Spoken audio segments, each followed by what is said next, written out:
Oi, pessoal, aqui é a Magda Altafini e hoje eu estou com a minha amiga Lidiane Klein. A Lidiane é psicóloga clínica, neuropsicóloga, mestre em psicologia, doutoranda em ciências da reabilitação. Maravilhosa essa minha amiga. Tudo bom, Lidiane? É um prazer te receber aqui no nosso canal. Hoje eu gostaria de conversar um pouquinho contigo, Lidiane, sobre como administrar as nossas emoções nesse período de isolamento, de quarentena, de privação de liberdade e de tantas incertezas. Porque o pessoal está bem perdido, né? Inseguro diante de toda a situação que a gente está vivendo, né? Tudo bem contigo, amada? Oi, tudo bem, Magda? Tudo certo. Prazer, obrigada pelo convite para a gente estar podendo conversar um pouquinho sobre esse assunto de saúde mental, né? Que é tão importante nesse momento.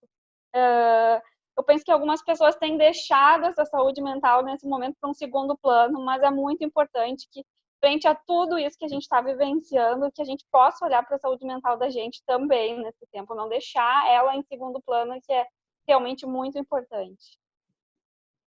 Sim. Eu fiquei pensando, tenho pensado muito nesses dias aí em casa, né? Sobre todas essas emoções que vêm à tona, assim, neste momento, né? Tenho lido muito também, porque essa é a minha área de estudo também, né, Lid?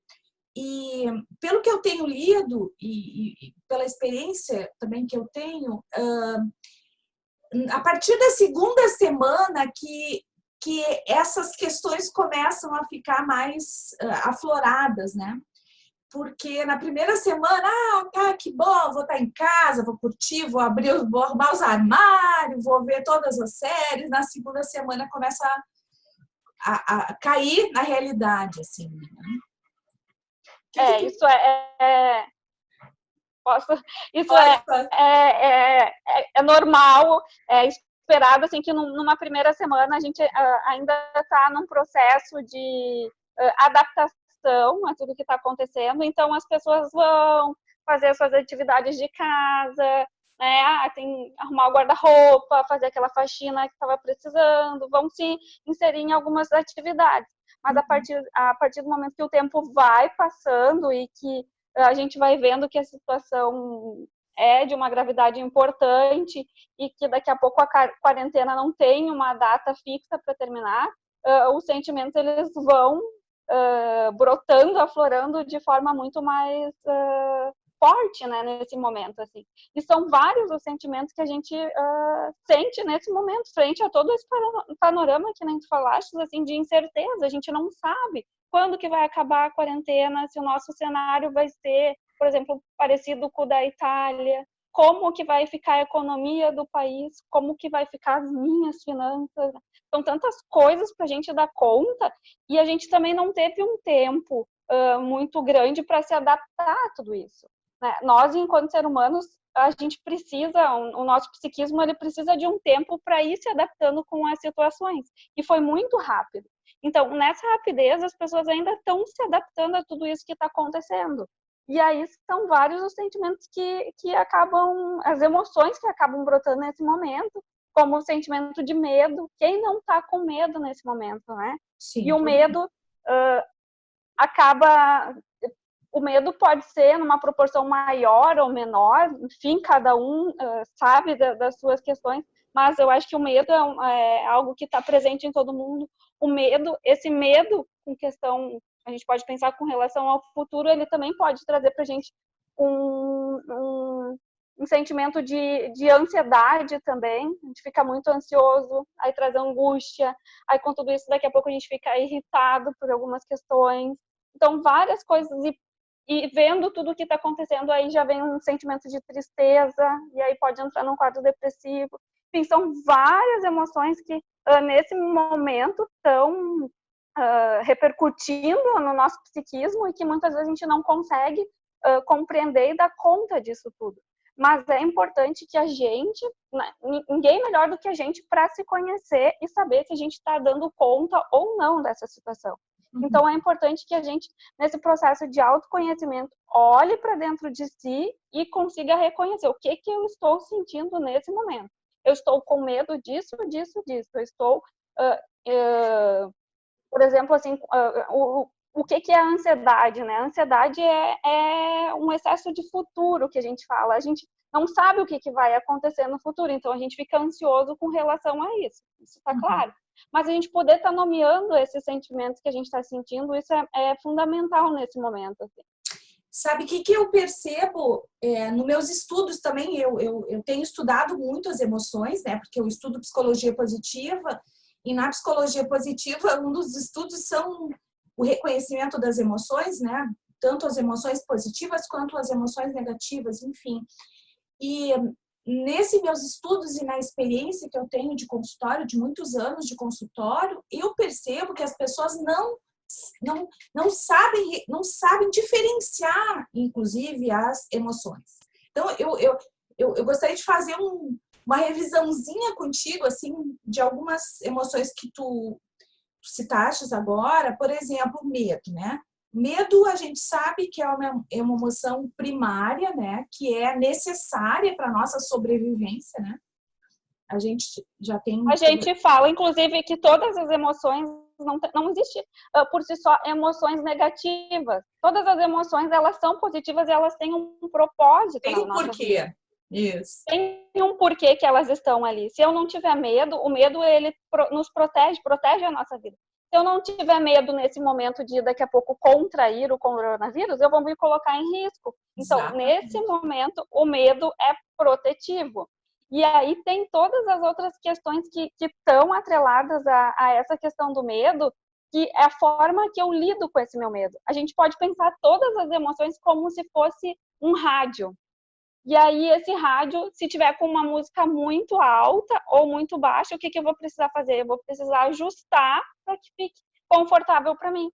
E eu acho que essa é uma analogia que a gente pode fazer com essas emoções. A gente precisa ajustar, modular essas emoções para que a gente consiga lidar muito bem com esse momento que está acontecendo agora. Sim, se esse medo for exagerado, né, o que a gente chama de fobia, é preocupante. Agora, esse medo que nos protege de sair, nos colocar em risco, de ter cuidado em desinfetar todas as coisas que entram dentro da casa da gente, inclusive as compras e tal, esse medo nos protege. É isso que é o ajuste de que tu está falando, né? Isso, Sim. Esse isolamento que eles estão chamando de isolamento social, mas que no meu entendimento é um isolamento físico, porque social não é, né? Em função de que a gente tem as redes sociais e a gente fala com as pessoas por vídeo, com a família e tal, ele traz emoções também estranhas. E aí eu falo por mim mesmo, né? Eu tô sozinha com meu marido aqui dentro da minha casa, então eu tô longe das minhas filhas, né? E agora, a gente já tá mais tempo, um pouquinho de quarentena em função do problema de saúde dele. Então, começou a bater a saudade assim de abraçar, do toque, de dar beijo, sabe, na bochecha, né? Eu não sei como definir essa emoção, Nós brasileiros, nós somos muito afetivos, né, Lidiane? E isso é complicado. É complicado nesse momento, porque o isolamento, eu falo assim, que o isolamento, ele é o isolamento físico, o isolamento social, mas ele não precisa ser o isolamento afetivo. Mas ele não deve ser um isolamento emocional. Mas eu sei o quanto que a gente precisa, nós brasileiros, do abraço. Agora, há pouco tempo, eu fui na casa dos meus pais levar umas coisas do mercado. E aí eu tenho um irmão que tu conhece, o William, que tem síndrome de Down. E eles são muito afetivos. Sim. E tá sendo bem difícil de eu conter ele de vir me abraçar. E agora, assim, ele pegou e veio, se encostou em mim. Deu uma encostadinha nele, assim, mas não pode, William. Eu falei pra ele, porque a gente sabe que não pode nesse momento. Medo. Medo. O medo. A minha mãe, inclusive, falou, não chega perto de mim. Eu disse, não, é um medo que todos nós estamos vivenciando. É difícil de administrar isso, né? Muito difícil de administrar. Olha, nós que somos da área, temos dificuldade, porque temos o entendimento cognitivo, já temos dificuldades, né? Imagina as pessoas que não têm esse conhecimento, que, enfim, é bem complicado. E outra coisa, a questão da privação da liberdade. Eu tenho 55 anos, eu nunca tinha passado por isso, de não poder sair, não posso sair, eu não tenho saído, né? Não tenho saído para nada. E muita gente está passando por isso. Até com alguns pacientes eu tenho conversado assim. Tem pessoas que realmente está sendo muito difícil essa quarentena, mas tem pessoas que essa já era a sua rotina para elas. Sim. E elas estão adorando esse ficar quietinho. Para mim não fez diferença nenhuma. Eu tive alguns pacientes. Eu te confesso que eu também estou adorando poder ficar em casa, ficar quietinho, porque eu estou conseguindo produzir algumas coisas que eu gosto de estar sempre produzindo, enfim, estudando. Mas não é fácil essa privação de liberdade, esse nosso direito de ir e vir, né? Quando isso é tolhido, assim, a gente fica... eu acho que isso, para algumas pessoas, é o pior de tudo. Mesmo que, eu gosto de ficar em casa, mas se eu quiser ir numa praça, se eu quiser ir num parque... Essa diferença. Eu vou. Agora não se pode. A diferença eu adoro ficar em casa, né? Eu guardo, em tempos normais, eu guardo meu carro na sexta-feira e tiro na segunda, porque o meu carro fica guardadinho, eu fico em casa, porque eu gosto de ficar em casa, eu gosto de ler, eu gosto de sossego, eu gosto de silêncio. Mas eu escolho ficar em casa. Esse final de semana eu quero ficar em casa, eu quero curtir minha casa, meus livros, minha música. Agora é diferente quando eu não posso optar, eu tenho que ficar. Sabe aquela coisa de adolescente, né? Quando não tem, eu quero. E nesse momento a gente não tem escolha, né? Não. É ficar em casa mesmo. E é a preservação da vida.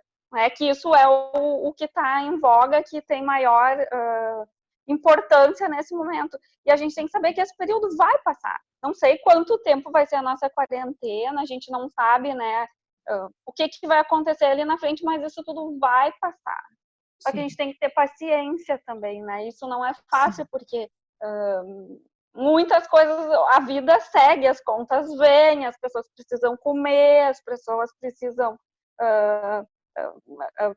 de várias necessidades básicas, né? Elas precisam ser atendidas nesse momento. E aí que complicam para algumas pessoas mais, né? Então, qual seria a dica, assim, que tu daria para as pessoas que estão, assim, em sofrimento psíquico, emocional, assim, com essa privação de liberdade, com esse isolamento?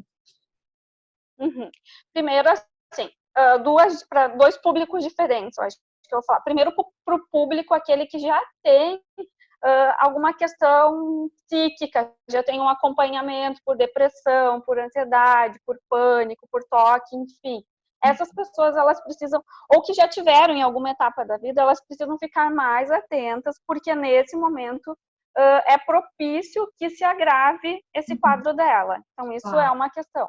Outras pessoas que nunca tiveram nenhuma patologia mental, é provável que, não é provável, mas tem a possibilidade de que venha a acontecer nesse momento que a gente está vivendo agora. Uma questão que é importante, assim, das pessoas saberem, segundo estudos que já foram feitos com relação a questões relacionadas a crise, pandemias em outros momentos, diz que as pessoas que obtiveram atendimento, auxílio profissional no momento da crise, elas conseguiram lidar melhor com a situação lá no futuro. As pessoas que não buscaram auxílio nesse momento, depois no futuro tiveram TEPT, transtorno de estresse pós-traumático. Então isso é uma coisa assim, para a gente, né, bom, se eu estou percebendo que não estou bem, então buscar uma ajuda nesse momento, porque depois pode prevenir o sim ter uma estresse pós-traumático, transtorno de estresse pós-traumático. Porque os estudos, tem um estudo hoje eu estava vendo de 2002, na China, quando lá teve uma questão assim muito parecida, mas só ficou lá naquela época, e teve muito transtorno o TEPT, transtorno do estresse pós-traumático. Então, eu acho que nesse momento, assim, a gente pensar nisso, assim, que é importante olhar para a saúde mental da gente para não ter problema depois lá na frente. E de que forma a gente, né, pode fazer isso? A gente tem que olhar para dentro da gente, ser sincero com a gente mesmo e perceber, eu estou dando conta de tudo que está acontecendo? Não tô, como é que estão as minhas emoções? Eu estou conseguindo modular elas de forma adequada? Se não, ajuda de um profissional se faz muito necessária nesse momento. Sim. Até porque os profissionais estão atendendo online, né? Eu estou atendendo alguns pacientes online. Sim. Agora tem essa facilidade, assim, né? Já existia, mas agora com essa questão do coronavírus, a maioria de nós, psicólogos, estamos atendendo pela internet, né? De forma online. E tem uma questão que tá me preocupando bastante, assim, são os profissionais da área da saúde, né? Os médicos, enfermeiros, técnicos de enfermagem. A gente está lendo aí na imprensa que já tem vários afastados, inclusive, né? Que pegaram o coronavírus e, enfim, que estão num nível de estresse muito grande em função de horas trabalhadas e do medo de todas as emoções que vêm junto. E aí eu sei que tu montou um grupo aí de profissionais para fazer essa ajuda. Conta um pouquinho para nós sobre isso, Lidiane. Eu fiz um chamamento assim na internet, convocando alguns colegas psicólogos que quisessem se unir a mim para a gente formar um grupo para estar prestando apoio psicossocial para esses profissionais que estão na linha de frente nesse enfrentamento aí ao coronavírus, né? Então, a gente tem no grupo 42 psicólogos que estão prestando atendimentos de forma online para os profissionais de saúde que necessitam. Então, eles fazem uma inscrição, a gente tem um link ou pelo número de WhatsApp, e aí a gente entra em contato, o psicólogo já entra em contato direto com a pessoa e marca o atendimento. O atendimento, a gente fala que é apoio psicossocial, não se configura uma psicoterapia, é um apoio para esse momento, é um apoio psicossocial baseado em protocolos de atendimento em crise, que é um apoio para as questões relacionadas a esse momento vigente, que não é uma psicoterapia, é uma escuta terapêutica. E também no sentido assim de estar instrumentalizando ele a reconhecer suas emoções e conseguindo subsidiar eles a lidarem melhor com essas emoções que estão repercutindo. Mas a gente faz supervisão coletiva também com esse grupo e, nossa, é uma troca muito grande e a gente pode ver o quanto que o profissional de saúde está em sofrimento. Eles estão em muito sofrimento. Mas tem alguns profissionais, o que a gente percebe também, que ainda estão, o que a gente fala assim na psicologia, não é numa negação, mas eles não querem falar sobre isso nesse momento, porque a defesa deles, eles estão num processo de defesa. Se eu falar, eu me desarmo. Então, agora eu preciso agir.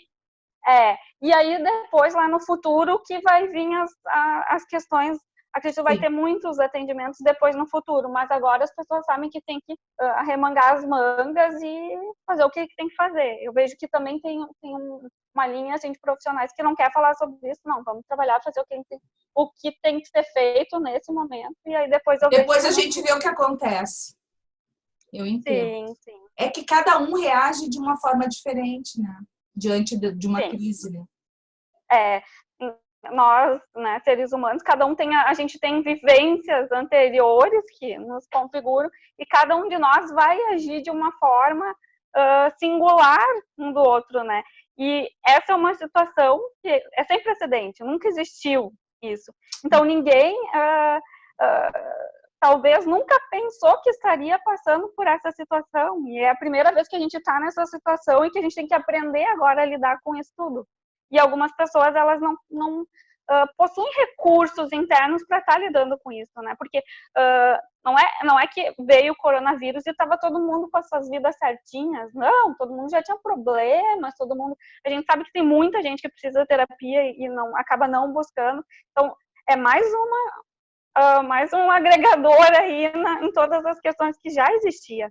E agora eu estou me lembrando, porque num outro estudo que eu li sobre a China, que pós-pandemia teve um aumento de 45% dos divórcios. Então, eu não sei como isso vai se dar no Brasil, com os casais em tempo integral em casa. Isso eu acho que nós vamos ter que fazer uma outra entrevista depois para falar sobre isso. Porque isso é uma outra realidade que vai vir lá na frente, né? Que a gente sabe que às vezes vão empurrando com a barriga e na hora da convivência começa a pesar, né? Então não sei se vai ter o mesmo resultado que teve na China, né? Mas é algo a se pensar, né? Então quem está em casa com seu marido, eu acho que é o momento de... Ou divorcia ou fica para sempre junto. Mas tentar pela comunicação, né? Eu acho que o importante no casal é a comunicação, se comunicarem, tentarem ver o que está acontecendo ali e acertarem os pontinhos para tudo ficar bem. Vamos fazer uma outra conversa sobre isso num outro momento? Pode ser, eu acho que sim. Eu acho que é um bom assunto. Para a gente terminar, Lidiane, eu queria te fazer uma pergunta que eu fiz para uma outra amiga minha, psicóloga, que eu entrevistei, depois tu dá uma olhadinha no canal, que é uma questão que eu tenho pensado muito também. Tu acha que nós, seres humanos, vamos nos tornar melhores depois de toda essa pandemia mundial? Olha, é a esperança que eu tenho. Não sei se vamos nos tornar melhores, mas eu espero que sim, né? Eu até estava conversando com uma pessoa, uma amiga minha, e eu estava falando essa questão, assim, até fazendo uma análise para o povo brasileiro, que a gente tem esse jeitinho brasileiro, acho que as coisas, às vezes até uma falta de caráter, a gente julga o outro, mas a gente não olha pra gente, é sempre o outro, né? Não sou eu que faço as coisas. E eu acho que tem que ser algo assim que aperte bem o sapato para ter uma mudança concreta, senão eu não sei, eu não sou otimista com isso. Eu acho que algumas pessoas sim vão mudar, mas outras vai ser muito difícil. Não sei, essa é a minha percepção, olhando daqui a pouco mais por uma questão até espiritual, assim, né, indo por um outro viés. Mas eu acho que isso tudo que está acontecendo não é por acaso, né? Então, que a gente procure aprender com isso e se melhorar enquanto ser humano e cuidar do nosso planeta, fazer as coisas que têm que ser feitas e deixar de lado essa coisa assim de sempre querer estar levando vantagem nas coisas, eu tenho que levar vantagem ou ter maus sentimentos com relação às outras pessoas, falar das outras pessoas, julgar as outras pessoas. Enfim, cada um pode aproveitar esse momento, fazer uma autorreflexão sobre si mesmo, as coisas que acham que daqui a pouco olhar para sua sombra, né, que a gente fala que não é a minha área, e Jung que fala um pouco disso, mas que a gente possa olhar para as coisas que são negativas na gente e o que eu posso mudar nisso para me tornar uma pessoa melhor. Então, eu acho que esse período para a gente estar em casa também está podendo olhar para isso. Assim. Que legal, querida. Quero te agradecer, assim, muito, muito por tu ter acertado o nosso convite e te dizer que eu te admiro muito, que eu tenho trazido pessoas aqui no meu canal que realmente eu confio, sei que podem realmente contribuir. E é uma forma que eu achei de poder estar ajudando as pessoas aí, né, contribuindo de alguma forma, já que a gente não está lá na linha de frente cuidando diretamente dos pacientes, enfim. Cada um tem que fazer a sua parte. Muito obrigada, tá? Quando isso tudo acabar, a gente vai se reunir aí para fazer umas fotos lindas, para tomar um chimarrão. A Lidiane é minha colega aí de fotografia, a gente tem um hobby, o mesmo hobby, né? Temos muitas coisas em comum, né, Lid? Ah, com certeza. A neuropsicologia, A neuropsicologia, né? Nossa, temos o muito. hobby da fotografia. Que Então, coisa boa. que Muito obrigada. seja em breve. De nada, foi um prazer.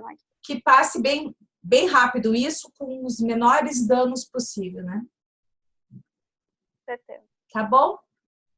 Beijo e um abraço muito apertado para ti. Tá, para ti também. Tchau. Tchau.